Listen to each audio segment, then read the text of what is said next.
ન્યૂઝમાં આપનું સ્વાગત છે। અમદાવાદ શહેર ચોમાસામાં ભૂવા નગરી બને છે ત્યારે શહેરમાં મોટા પાયે ભૂવાઓનું સામ્રાજ્ય જોવા મળતું હોય છે। ભૂવા પડવા પાછળનું એક કારણ ડ્રેનેજમાં ઉત્પન્ન થતો ગેસ છે।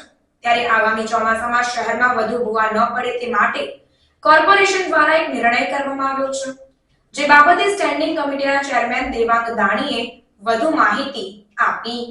સીવેજની અંદર કેટલીકવાર ગેસ ઉત્પન્ન થતો હોય છે અને આ ગેસ બહાર ના નીકળી શકે તો પરિણામે ભૂવા પડવાની શક્યતા વધતી જાય છે।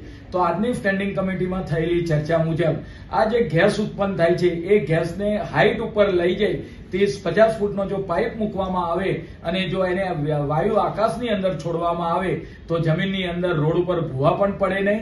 તદુપરાંત જે લોકો ટ્રાફિક પસાર થતો હોય છે ત્યાંથી વાહનો દ્વારા એ લોકોને પણ દુર્ગંધ મારે નહીં અને સ્વચ્છ હવા મળી રહે એ માટે આગામી સમયગાળા દરમિયાન આવા લોકેશન આઈડેન્ટિફાઈ કરવામાં આવશે અને એ જગ્યાએ આવા વેન્ટિલેશન પોલ ઉભા કરવામાં આવશે। રમત પ્રેમીઓ માટે અને યુવાનો માટે અમદાવાદ મહાનગરે એક સારામાં સારો નિર્ણય કર્યો છે।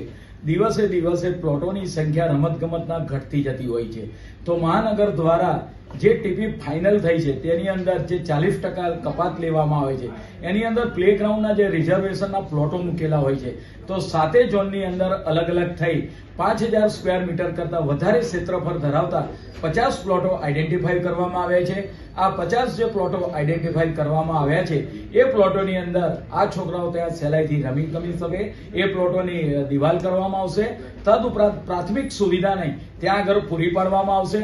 આમ પરિણામે દિવસે દિવસે જ્યારે છોકરાઓ માટે ગ્રાઉન્ડોની અછત થતી જાય છે ત્યારે મહાનગર દ્વારા ફાઇનલ થયેલી ટીપીની અંદર બાળકો શહેરના રમી શકે તે માટેનો આજના કમિટીની અંદર નિર્ણય કરવામાં આવ્યો છે। अन्य खबरों के लिए चैनल को सब्सक्राइब कीजिए।